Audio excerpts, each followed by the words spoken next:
In this video, I'm going to be sharing how I came into awareness of what's called the Sulphur Springs Water Tower, and what I found when I recently visited there, and what is in its vicinity in Tampa, Florida. My name is Michelle Gibson. 4 years ago, in June of 2016, was the last time I had been in Florida to take my mom to a family reunion, prior to my latest trip there in July of 2020 to place my mom in an assisted living facility in her hometown in Central Florida. Tampa International Airport is the closest airport to her hometown in Pasco County, Florida, the neighboring county to Tampa's Hillsborough County. I had just started to really wake up to the ancient advanced civilization hidden in the landscape all around us in 2016.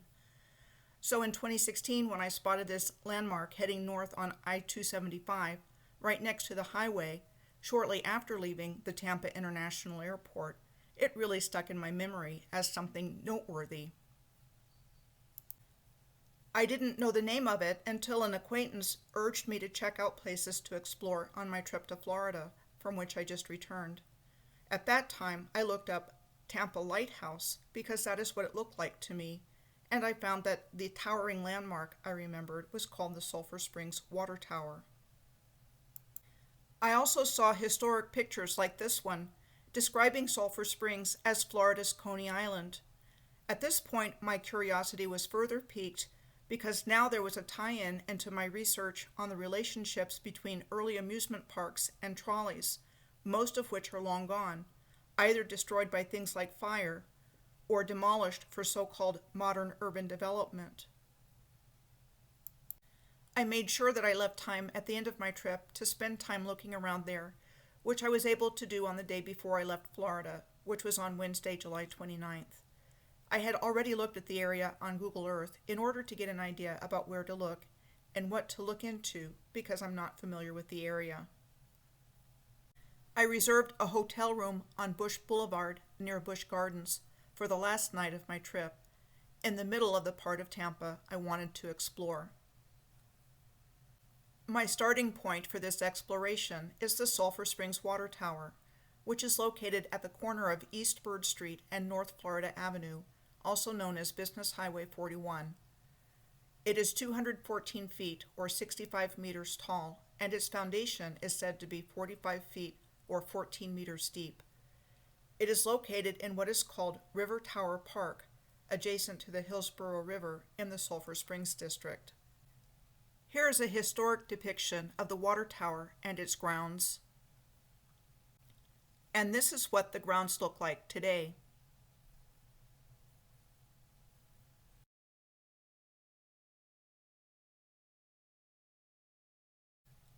With the exception of some stately old oak trees. The location felt neglected, and while I was there, I had the River Tower Park all to myself. An architect by the name of Bob Lafferty was said to have designed the water tower.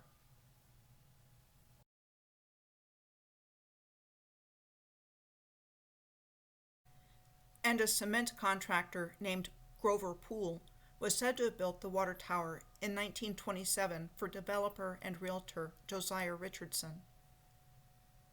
It was said to have been built to ensure an adequate water supply for the building which housed the Sulphur Springs Hotel and Apartments on the second floor and Maeve's Arcade on the first floor. Called the first shopping mall in Florida, we are told Josiah Richardson mortgaged all of his assets in Sulphur Springs to finance the water tower, which was said to have cost him $180,000 to guarantee the water supply to his properties.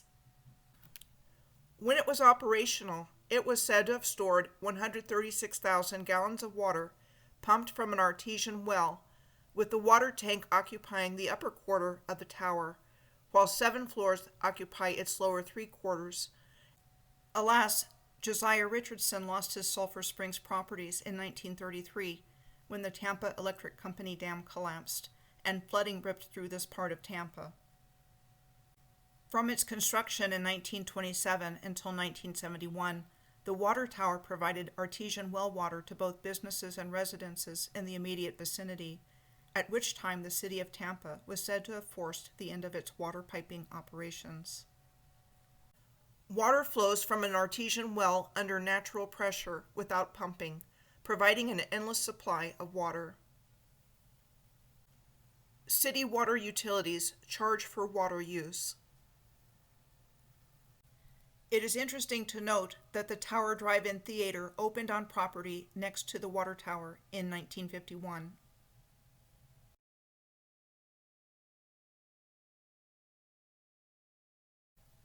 The drive-in theater was leveled in 1985 in order to make way for an apartment complex that was never built.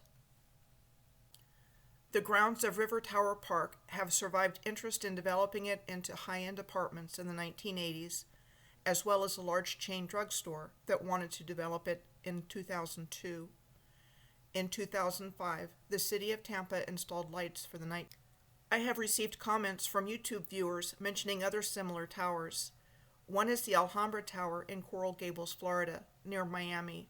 It was said to have been built in 1924 and was part of the city of Coral Gables' domestic water supply system until 1931, when it was disconnected from the system and abandoned after the water company started buying water from the city of Miami. It was saved from demolition and purchased by the city of Coral Gables for what was described as a token sum in 1958 and said to have been restored in 1993 from old photographs. Firstly, does it make any sense to build something massive and solid like this and use it for only 7 years? Was the Alhambra Water Tower also built over an artesian well like the Sulphur Springs Water Tower in Tampa? Were endless natural sources of water being shut down in favor of metered water and control of this essential for life resource? There were artesian wells in Coral Gables, as evidenced by the Venetian pool, said to have been completed in Coral Gables in 1924. It is in a shallow quarry which brings in fresh water from artesian wells. Secondly, I wonder how these water towers and lighthouses are connected, since that's what they look like. Lighthouses figure prominently on the Earth's alignments I have been tracking, along with star forts and rail transportation infrastructure. The Alhambra Water Tower is not far from the Miami Biltmore Hotel.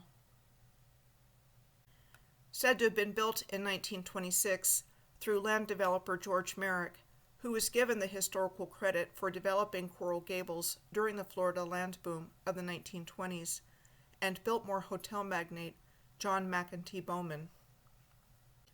And said to have been inspired by the Giralda, the bell tower of the Cathedral of Seville, which has an acknowledged Moorish history. The Bok Tower in the gardens at Lake Wales came up in comments from several people. It is located on what is called Iron Mountain, called one of the highest points on the Florida peninsula. The Bok Tower is also a bell tower like the Giraldo Tower in Spain, and is also known as the Singing Tower. It was said to have been commissioned by Dutch immigrant and Ladies' Home Journal magazine editor at one time, Edward Bok, and said to have been built between 1927 and 1929, when it was dedicated by President Calvin Coolidge. Edward Bok died in 1930, the year after the completion of his bell tower.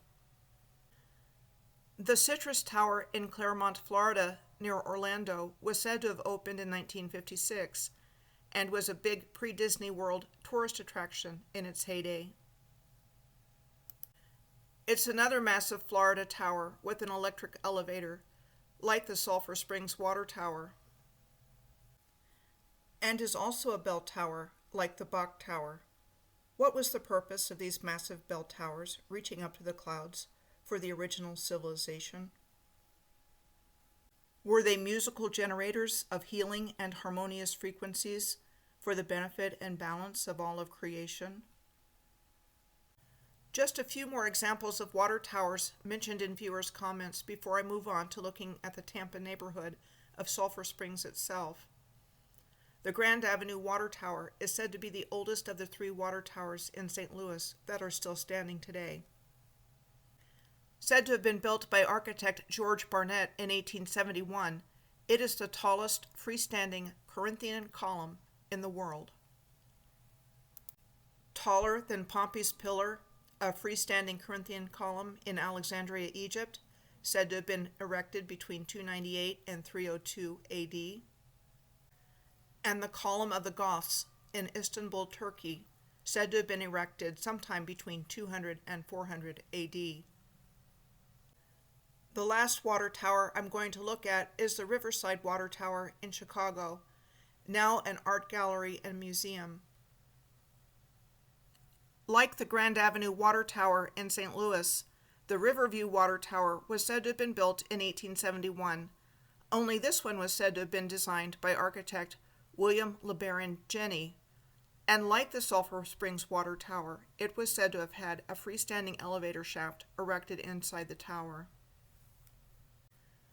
So what's the real story here with all of these towers? We are clearly seeing massive advanced infrastructure with these examples that do not fit the stories we are told about them. Back to Tampa. We are told the history of modern Tampa begins with the founding of Fort Brooke at the mouth of the Hillsborough River in what would today be downtown Tampa. Tampa was first incorporated in 1855, which lines up with what I believe was the official beginning of the new historical reset timeline in 1851. Henry B. Plant was said to have laid the first railroad tracks in the area in the 1880s, which was said to have brought in the cigar and phosphate industries. The Henry B. Plant Museum is housed in what was once the 1891 Tampa Bay Hotel, described as a Victorian railroad resort.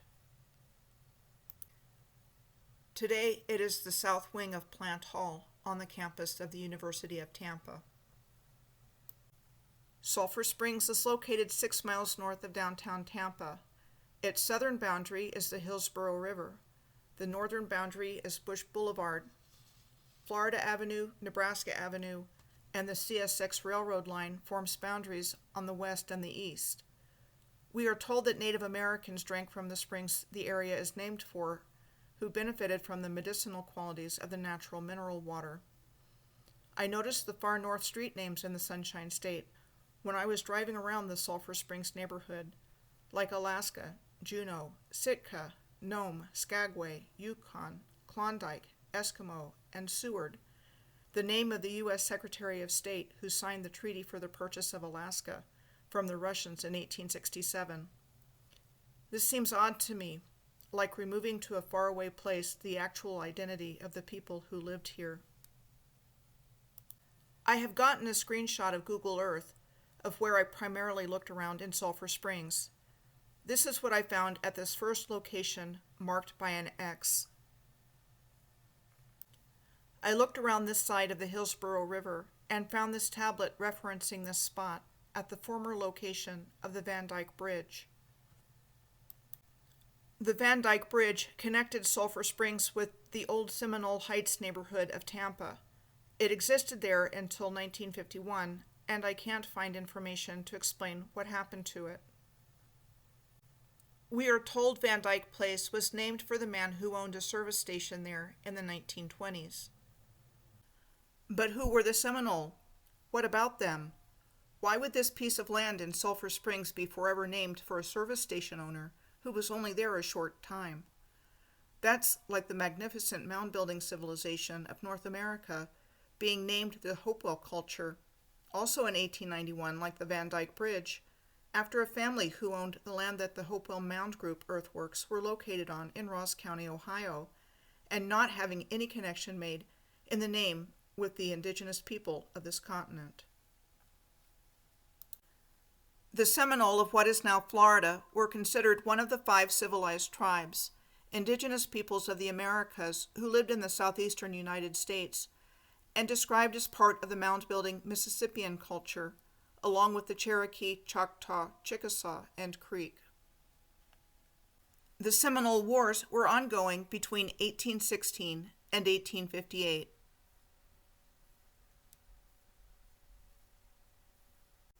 By 1842, most Seminoles had been removed to what was called the Indian Territory of Oklahoma, which was also by and large the fate of the other 4 civilized tribes. And 6 Seminole reservations were established in Florida for those remaining. The Seminole never signed a peace treaty with the United States government. The Seminole, like the other indigenous people of North America, are typically portrayed primarily as hunter-gatherers, with huts being constructed from readily available materials. There are acknowledged mound sites in Florida, so they were certainly part of the ancient mound-building civilization. What else did the Seminole build? Well, right next to the tablet memorializing the Van Dyke Bridge, I found these cut-in-shaped stones lying around in the overgrowth beside the Hillsborough River.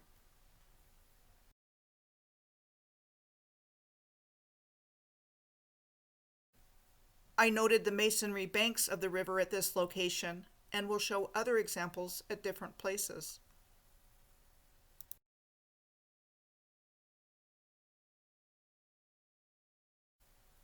There is also a clear view of the Sulphur Springs Water Tower from Van Dyke Place.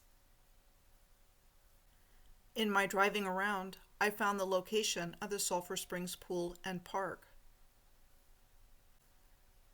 This is the outside of the present-day pool facility. It was located next to the Sulphur Springs Park, which has an old-world-looking, domed, columned, arched pavilion to which all access is blocked. There is a nice view of the water tower from the park's parking lot, and a view of more masonry banks further on down the Hillsborough River, a little ways from Van Dyke Place. I became even more intrigued about this place the night I first found out the name of the water tower a couple of weeks ago, and the park's history as the Coney Island of Florida. Here is a historic depiction of the circular pool at Sulphur Springs with the waterfall, which looks like it still has a presence on the grounds of the Sulphur Springs Pool in the present day, according to Google Earth. The historical toboggan water slide of Sulphur Springs, however, is nowhere to be found, which looked to me like what was usually called the Shooting the Chutes ride at various trolley park amusement parks across the United States, like the one at the Hudson River Valley's Electric Park on Kinderhook Lake, and the one at the Wonderland Amusement Park in Indianapolis, Indiana. Trolley parks were said to have started in the United States in the 19th century as picnic and recreation areas at the ends of streetcar lines, and were precursors to amusement parks. By 1919, there were estimated to be between 1,500 and 2,000 such parks. For example, Luna Park at Coney Island in Brooklyn was a trolley park. So I was not at all surprised when I found out that Sulphur Springs was the end of a trolley line at one time. Tampa was said to have a steam-powered trolley system by 1885, carrying passengers between Tampa and Ybor City, and that in 1893, the Tampa Street Railway and Power Company converted its trolley system to electric power from steam. Sulphur Springs became the northernmost terminus of what was known as the Tampa Streetcar Line, which TECO, the Tampa Electric Company, took control of in 1899. By the late 1930s, trolleys were in use in many cities, and by the end of World War II in 1945, Tampa and St. Petersburg were the only Florida cities with trolleys. Then on August 4th of 1946, the last Tampa electric trolley was retired. The overhead wires were eventually taken down and the rails paved over. Today, TECO operates a 2.7-mile trolley line in downtown Tampa between the city's Channel District and Ybor City. The only remnant of what was once an extensive trolley system here. Other Florida cities had electric trolley systems at one time, like Miami between 1909 and 1940. And in more recent years, had the trolley returned for public transportation in the form of a bus service. Early photos of trolley cars show them being drawn by mules, like this one in Boston, Massachusetts. Then, here is an historic photo of an electric trolley in Jacksonville, Florida, running on tracks in a dirt-covered street, side by side with a mule-drawn buggy. Same idea in Athens, Georgia. How do we reconcile having the technology to build an electric trolley system and at the same time be dependent on mules for propulsion? Why did the trolleys go away? I mean, it sure seems like the electric trolleys were made to get up and running until cars and buses could replace the electric trolley systems as the primary mode of transportation, and then they were mostly gotten rid of as quickly as possible. Was this done in order to make an exorbitant amount of money from the oil and gasoline needed to run cars and buses, instead of the electricity-efficient and extensive trolley car systems which were in place everywhere around the world? And what happened to all the trolley parks? With the example of Sulphur Springs, outside of the one circular pool and waterfall in the current Sulphur Springs pool setup, there is nothing left to show there was once anything like an amusement park venue and trolley line once here. This was said to be a 1922 fire insurance map of Sulphur Springs Park. I don't know about the one in Sulphur Springs, but many historical trolley parks were destroyed by fire a long time ago, like the Exposition Park that was destroyed by fire in 1908 in Coney Lake in Pennsylvania, one of countless examples. I tend to think there was a major connection between the advanced ancient Moorish civilization, which built all of this rail and amusement park infrastructure as part of the Earth's grid system, and that the Earth's new controllers mostly deliberately destroyed it. This is an historic photo of Luna Park in Sydney, Australia, circa 1935, on the top, and Luna Park in Sydney today, on the bottom, with a different looking face at the entrance. This brings me to the Busch Gardens in Tampa, located just slightly to the northeast of Sulphur Springs. The Busch Gardens name was first used in reference to gardens developed near Pasadena in California by Adolphus Busch, the co-founder of Anheuser-Busch with his father-in-law, Eberhard Anheuser, where we find interesting-looking mounds, also known as earthworks. They were said to have been open to the public between 1906 and 1937. The Busch Gardens amusement parks were developed initially as marketing vehicles for Anheuser-Busch, and Busch Gardens in Tampa opened on March 31st of 1959 as a hospitality facility for an Anheuser-Busch brewery, which provided visitors with the opportunity to taste beer. It is known for the African theme of the park. There was no charge for admission at that time. We are told initially there was a bird garden and an escalator called Stairway to the Stars, which took visitors to the roof of the brewery, where the tour began. Rides and attractions were added, developing into a full theme park while still promoting Anheuser-Busch beer.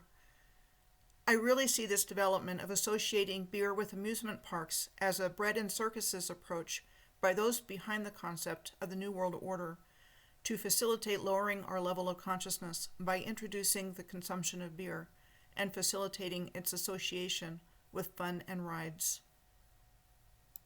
And I absolutely believe that the locations of amusement parks were important places on the Earth's grid system as electricity generators, receivers, or both, with the amount of electricity needed to operate all of the rides and everything associated with them. Just a few things to mention about Busch Gardens as it relates to my recent trip. I took note from the outside of the park of the Moorish architecture of what is called the Moroccan Palace Theater, an entertainment venue, next to the wall separating the park from Busch Boulevard. And here are some pictures of what it looks like inside the park.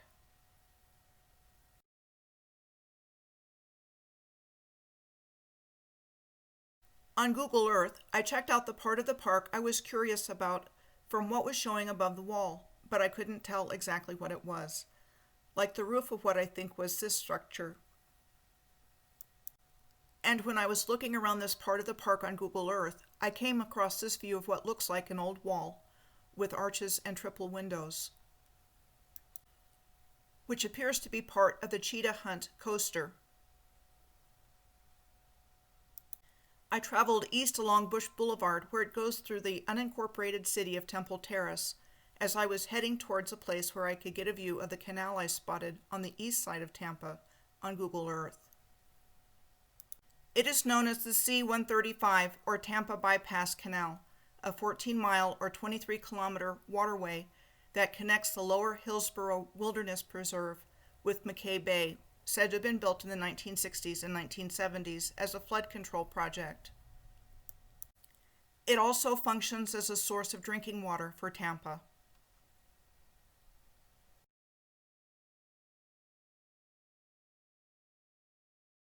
One of the reasons I made it a point to see this canal is because of the Arizona Canal, which I took note passing by it on I-17 going through Phoenix, because it has an amusement park called Castles and Coasters right next to it,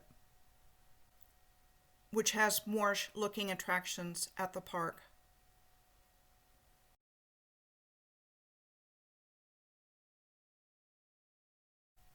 Another similarity in the landscape between what is found in Tampa and Phoenix is this comparison between the Hillsborough River in Tampa and the Salt River in Arizona, which actually goes through Phoenix, but is mostly dried up where it runs through the city.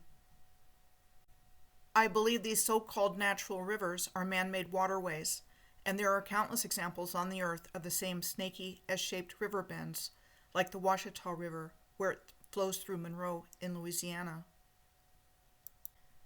The Mississippi River, as seen here in Vicksburg, Mississippi.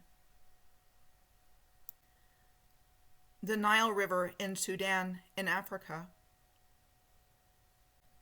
And the Thames River as it flows through London, as seen here. Here is an S-shaped bend of the Hillsborough River where it goes through the Lowry Park Zoo, which is in Old Seminole Heights near Sulphur Springs, with its masonry banks.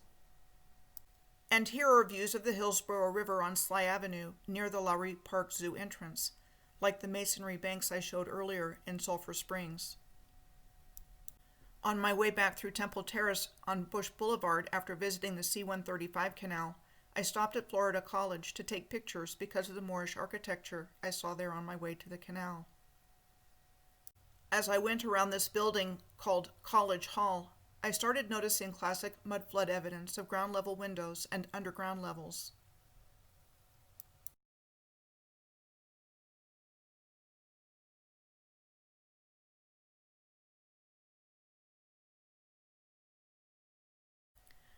I saw the same idea at the Stulgus Aiken Hall on campus, with uneven masonry along the base of the building, going across it from right to left. Here's Jennifer Hall on campus on the left, and the triple windows I showed earlier at the Cheetah Hunt coaster ride in Busch Gardens on the right. Triple and double windows are signatures of Moorish architecture. Who do I think really built everything? Master Moorish masons of the ancient ones. I believe the Moorish legacy was stolen. When the Earth's positive timeline was hijacked by what I believe was a deliberately caused cataclysm, creating a flood of mud which wiped out the original civilization, and that the new historical reset timeline officially started in 1851. We have been indoctrinated in a false historical narrative from cradle to grave ever since then. The first Freemasonic Grand Lodge, the premier Grand Lodge of England, was founded in London on June 24th of 1717, the exact midpoint year between 1492 and 1942, which I believe are the most significant years of the New World Order timeline that was created from the original Old World Order. Was Freemasonry so named because all of the Old World infrastructure was free for the taking? Freemasons weren't the only players involved in deconstructing the Old World and creating the new, but they have been significantly involved in what has taken place. Fittingly for my brief stay in Tampa, I noticed there was a Masonic and fraternal supply store right across the street from my motel on Bush Boulevard. Well, I could go on and on. I will go ahead and end here. In my next video, I will be looking at the islands of the English Channel, which was going to be my next video last time until this one came up from my trip.